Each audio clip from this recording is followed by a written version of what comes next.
Hello friends, मैं आपका एक बार फिर से स्वागत करता हूं हमारे YouTube channel Prince education Jaipur में। और दोस्तों, हमने पिछले क्लास में देखा था संविधान का भाग 2, जिसमें हमने 5 से 11 तक नागरिकता से संबंधित अनुच्छेदों के बारे में देखा था। जिन्हीं में से एक अनुच्छेद है अपना 11। उसमें बताया गया है कि भारत सरकार विधि द्वारा जो नागरिकता के अधिनियम है, जो नागरिकता के अधिकार है, उनको क्या करती है, नियमबद्ध कर सकती है, उन्हें विनियमित कर सकती है।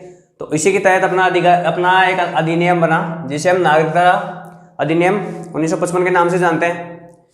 तो इसी में क्या किया गया है, नियमों को, जो नागरिकता संबंधित अधिकार है, उनको नियमबद्ध किया गया है कि किस तरह से भारत की नागरिकता मिल सकती है और किस तरह से वो खत्म की जा सकती है। तो उन्हीं के बारे में हम पढ़ते हैं आज। तो हम देखते हैं कि नागरिकता में एक तो जन्म से मिल सकती है, या जन्म से, दूसरा किस तरह, वंश से, तीसरा वो पंजीकरण से,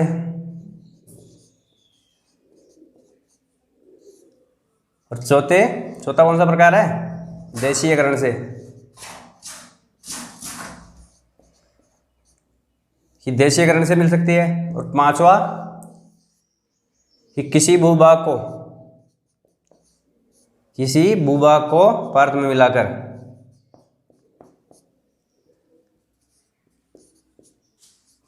मिलाकर भी नागरिकता मिल सकती है।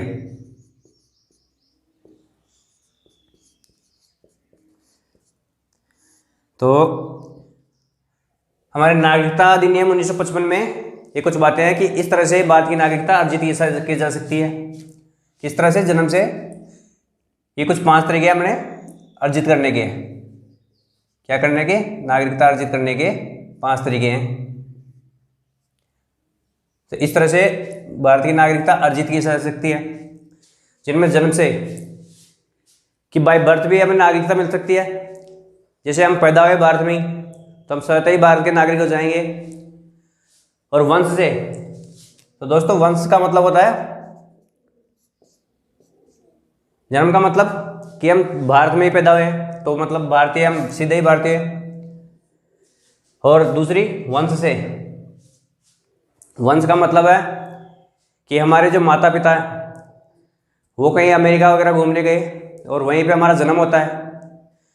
तो हम वैसे तो अमेरिका के नागरिक हो गए क्योंकि हमारा जन्म वहाँ पे हुआ है, लेकिन हमारे जो माता पिता थे वो कौन थे, भारतीय थे, और जन्म कहाँ हुआ हमारा, अमेरिका में हमारे। तो उससे उस दौरान क्या होगा, जन्म के 1 महीने या 6 महीने के अंदर हमारा रजिस्ट्रेशन कराया जाएगा भारत सरकार के माध्यम से, और रजिस्ट्रेशन के माध्यम से हमें नागरिकता मिलेगी। वो कौन सी होगी, वंश के द्वारा। 6 महीने के बाद में रोज रजिस्ट्रेशन होता है। इसके बाद में एक तरीका और है, मतलब पंजीकरण, कि अगर आप विदेशी नागरिक हो और चाहते हो कि भारत की नागरिकता मिले आपको, तो आपको उसके लिए 7 वर्ष भारत में गुजारने पड़ेंगे। हमें 7 वर्ष भारत में गुजार कर भी जो पंजीकरण के द्वारा नागरिकता प्राप्त कर सकते हैं। कितने वर्ष, 7 वर्ष जो भारत में रहकर, 7 वर्ष भारत में रहकर अपना पंजीकरण करवा सकते हैं। इसके बाद 7 वर्ष के बाद में पंजीकरण के लिए अप्लाई करेंगे, और फिर उसके बाद में हमें नागरिकता मिल जाएगी। तो ये एक पंजीकरण का तरीका है। इसके बाद में आता है देशीयकरण। तो देशीयकरण का मतलब है कि अगर कोई विदेशी नागरिक जो कि उच्च कोटि का विद्वान हो और कला साहित्य आदि क्षेत्रों में उत्कृष्ट योगदान जिसने दिया हो, और वो भारत के लिए एक जरूरी महत्व का नागरिक हो, तो उसको भी देशीकरण के माध्यम से भारतीय नागरिकता दी जा सकती है। जो कला साहित्य आदि में, साहित्य व अन्य क्षेत्रों में क्या हो, विद्वान हो, या फिर उच्च चरित्र का हो, जिसका चरित्र कैसा हो, उच्च किस्म का हो, और वो भारत के लिए महत्व रखता हो। तो इस माध्यम से भी उसको भारतीय नागरिकता मिल सकती है। और आखिरी अपना किसी भूभाग को भारत में मिलाकर, तो जैसे कि अभी थोड़े समय पहले ही जो बांग्लादेश है उसके कुछ भाग और भारत का कुछ भाग आपस में अदल बदल किए गए थे।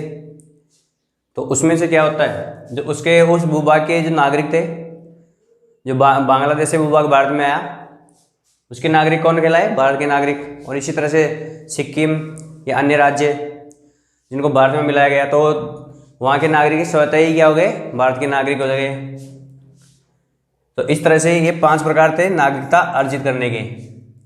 अब हम देखते हैं कि नागरिकता किस तरह से छीनी जा सकती है और किस तरह से नागरिकता समाप्त की जा सकती है। अभी हम देखते हैं। तो इससे पहले आप स्क्रीनशॉट ले लीजिए। हाँ, तो दोस्तों अब हम देखते हैं नागरिकता खत्म करने के तरीके। क्या जो नागरिकता मिली हुई है उसे खत्म करने के तरीके कैसे होते हैं, क्या क्या होते हैं, किस तरह से नागरिकता खत्म की जा सकती है।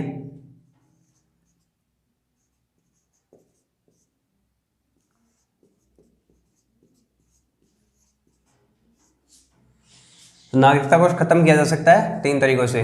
जो हमारा नागरिकता अधिनियम 1955 है, ये बताता है कि 3 तरीकों से भारत में नागरिकता खत्म की जा सकती है। एक तो कि परित्याग से,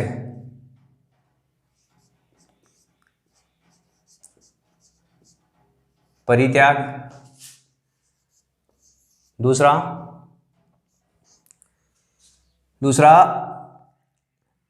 परित्याग का मतलब है स्वेच्छा से, कि स्वेच्छा से हम क्या कर सकते हैं? नागरिकता त्याग सकते हैं।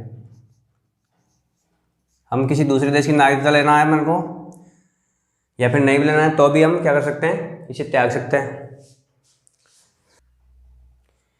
तो मतलब हम स्वेच्छा से नागरिकता त्याग सकते हैं। जैसे कि अगर मुझे विदेश में बसना है या फिर किसी और पर्पज से अगर मैं भारत का नागरिक नहीं रहना चाहता, तो मैं क्या कर सकता हूँ? भारतीय नागरिकता से त्यागपत्र दे सकता हूँ। मैं भारत की नागरिकता अपनी खत्म करवा सकता हूँ, स्वेच्छा से त्याग सकता हूँ। दूसरा क्या है कि खत्म करने से या समाप्त करने से।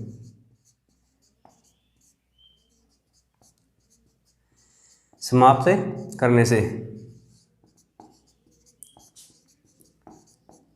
तो ये कौन करेगा? जो नागरिकता को खत्म करना है, समाप्त करने का कार्य करता है भारत सरकार।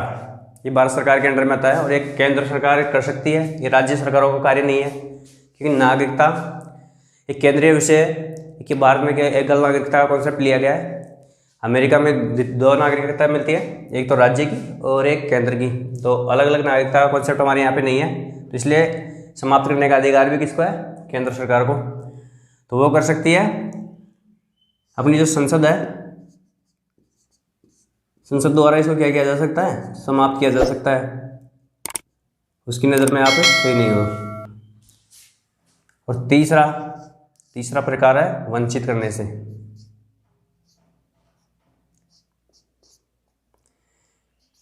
किस तरह से? वंचित करने से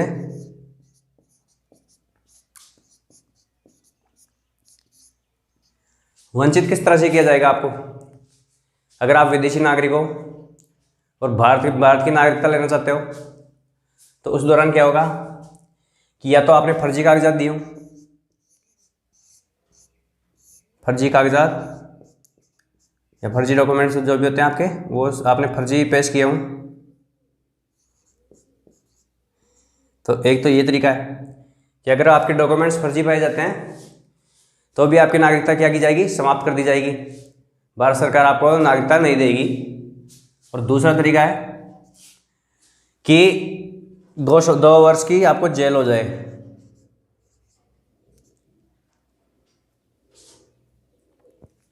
क्या होगा अगर 2 वर्ष की आपको जेल हो जाए?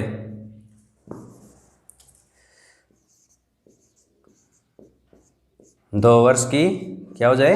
जेल। अगर आप भारत की नागरिकता लेना चाहते हो, लेकिन उसी दौरान आपका रजिस्ट्रेशन हुआ है, उसी दौरान आपको 2 या अधिक साल की जेल हो जाए, तो भी क्या हो सकता है? आपकी भारतीय नागरिकता लेने से आपको वंचित किया जा सकता है। आपको उस दौरान भारतीय नागरिकता नहीं दी जाएगी, मना कर दिया जाएगा आपको कि भारतीय नागरिकता आप ग्रहण नहीं कर सकते।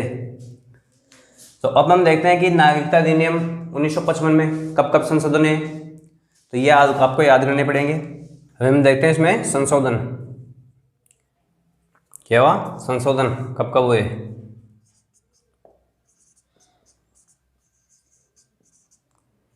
जो नागरिकता अधिनियम है इसमें कुछ संशोधन है। एक हुआ 1957 में, दूसरा 1960 में। आपको ये संशोधन सारे याद कर लेने। इसके बाद में हुआ तीसरा 1985, इसके बाद में 1986 और इसके बाद में 1992। 1992 में हुआ, इसके बाद में जो संशोधन हुआ। और 92 के बाद में कितने कब हुआ? 2003 में। 2003 के बाद में हुआ 2005 में, इसके बाद में 2015 में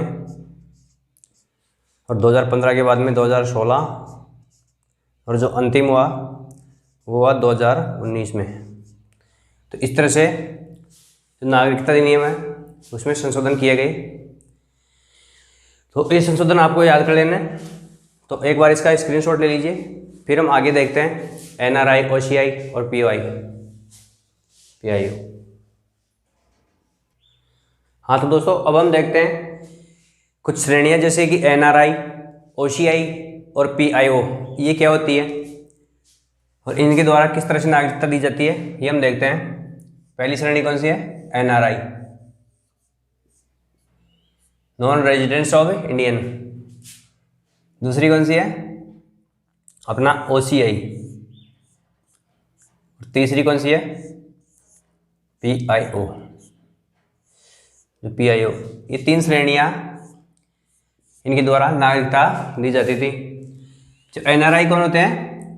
ये होते हैं विदेश में बसे भारतीय ही होते हैं।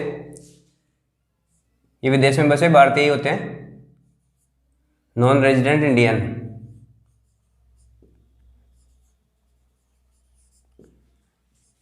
नॉन रेजिडेंट इंडियंस जो कि विदेश में व्यापार या किसी और गतिविधि के लिए गए हुए हैं और वो कभी कभार भारत में लौटने, तो उन्हें क्या बोलते हैं? NRI। तो इन्हें तो सीधे भारतीय नागरिक होते ही हैं। इसके अलावा जो होते हैं OCI, मतलब ओवरसीज सिटीजन ऑफ इंडिया। क्या होते हैं?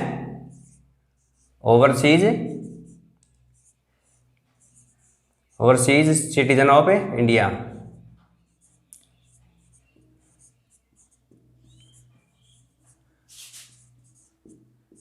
तो ये एक और श्रेणी है। और इसके अलावा PIO, ये किस तरह की श्रेणी है?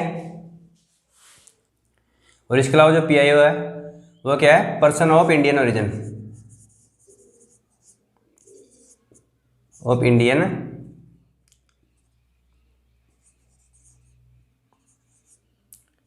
ओरिजिन।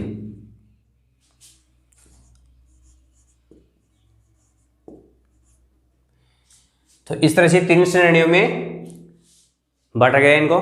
तो NRI जो कि भारतीय होते हैं और OCI जो भारतीय मूल के नागरिक होते हैं, लेकिन इनके यहाँ पे विषय है विदेशों में इनके माता पिता या कोई चला गया था विदेशों में। और इसके अलावा PIO जो पर्सन ऑफ इंडियन ओरिजिन, जो भारतीय उपमहाद्वीप के पहले जो सदस्य रह चुके हैं जो भारत के। तो इनमें NRI का तो हमें पता है कि ये तो भारतीय हैं, लेकिन इनमें से जो OCI और PIO को किस तरह से नागरिकता दी जाती है वो हम देखेंगे। तो ये जो PIO और OCI जो श्रेणी है इसको 2015 में क्या कर दिया गया है? मर्ज कर दिया गया है। तो अब केवल एक श्रेणी बची है, कौन सी? OCI। तो अब जो PIO है इसका कोई मतलब नहीं रह गया है, लेकिन फिर भी हम देखते हैं कि PIO और OCI में क्या क्या था।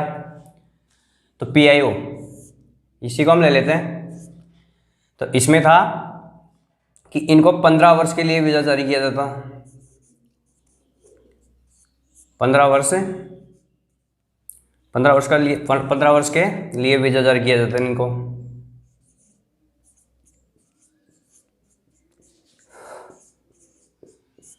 और जो OCI थी, OCI तो इन्हें 15 वर्ष के लिए जारी किया जाता है वीज़ा, और जो OCI थे इन्हें जारी किया जाता था आजीवन वीज़ा। तो इसमें आजीवन वीज़ा जारी किया जाता था।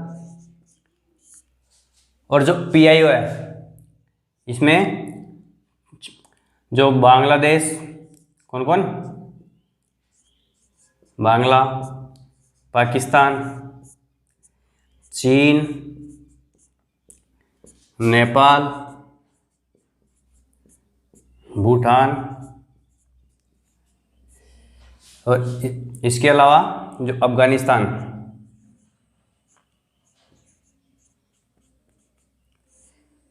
तो इन देशों के नागरिक शामिल नहीं थे PIO में।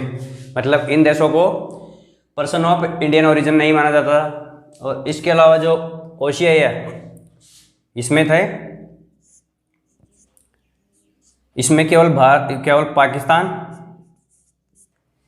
और दूसरा बांग्लादेश, केवल 2 श्रेणियाँ रखी गई है कि इन देशों के नागरिक क्या नहीं होंगे, ये नागरिक नहीं होंगे और ओवरसीज सिटीजन ऑफ इंडिया नहीं माने जाएंगे। मतलब ये भारतीय मूल के लोग नहीं माने जाएंगे, इन दोनों देशों के लोग के नागरिक। और इसके PIO इसमें थे कितने, बांग्लादेश, पाकिस्तान, चीन, नेपाल, भूटान और अफगानिस्तान, कुल मिलाकर 6 देशों के नागरिकों को भारतीय मूल के नागरिक नहीं माना जाता था। तो वो इस श्रेणी में शामिल नहीं थे। तो इनमें नागरिकता का प्रावधान कैसे था कि जो PIO श्रेणी है, PIO श्रेणी, इसमें नागरिकता का प्रावधान था कि इसके जो इसके तहत नागरिकता दी जाती थी उसमें 7 साल बाद, जो 7 साल बाद है क्या कर सकते थे, रजिस्ट्रेशन करवा सकते थे। 7 साल बाद में रहने के बाद, 7 साल बाद में रहने के बाद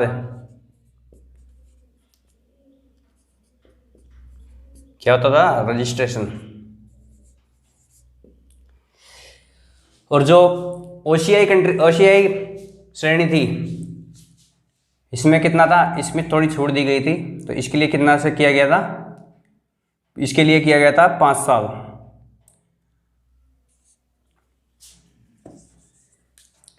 इसके लिए ओनली 5 साल की वैधता रखी गई थी कि 5 साल बाद क्या कर सकते हैं हम, जो रजिस्ट्रेशन के लिए अप्लाई कर सकते हैं। तो ये कुछ इस तरह से श्रेणियाँ थी। इसमें कुछ और भी बातें हैं, तो एक बार स्क्रीनशॉट ले लीजिए, फिर हम आगे देखते हैं।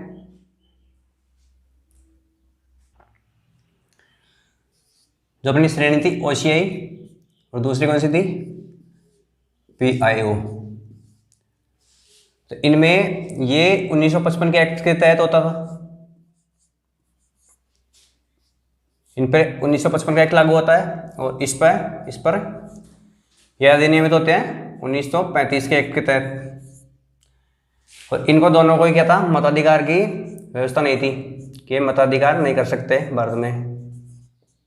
ये भारत में रह तो सकते हैं लेकिन क्या कर सकते, नहीं कर सकते मताधिकार। जब तक ये भारतीय नागरिक नहीं बन जाते तब तक। अगर ये भारतीय नागरिकता लेना चाहें तो इनको मताधिकार उसके बाद ही मिलेगा, उससे पहले नहीं। उसके अलावा केवल इनको वीज़ा ही जारी किया जाएगा, मताधिकार नहीं मिलेगा इनको दोनों को ही। जबकि जो NRI है वो भारतीय नागरिक होते हैं तो उन्हें मताधिकार सब मिलता है। और इसके अलावा कुछ और कार्य हैं, जैसे कि प्रतिबंधित क्षेत्र होते हैं, जो प्रतिबंधित क्षेत्र उन पे जैसे कि मिशनरियाँ हुई या फिर जो भी पर्वतारोहण या फिर कोई सेना संबंधी सामरिक महत्व के जो भी स्थान होते हैं उन पर इनको जाने के लिए क्या होता है, विशेष अनुमति की जरूरत होती है दोनों को ही। जो PIO और OCI है इनको क्या जरूरत पड़ती है, अनुमति की जरूरत पड़ती है। इनको विशेष अनुमति लेने की जरूरत पड़ती है।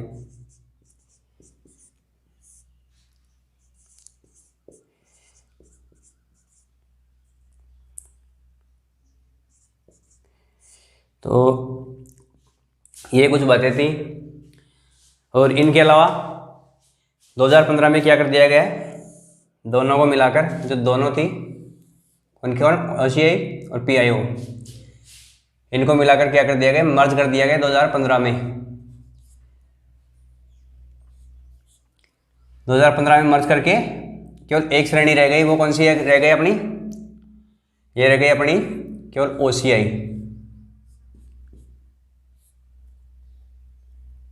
दोनों को मिलाकर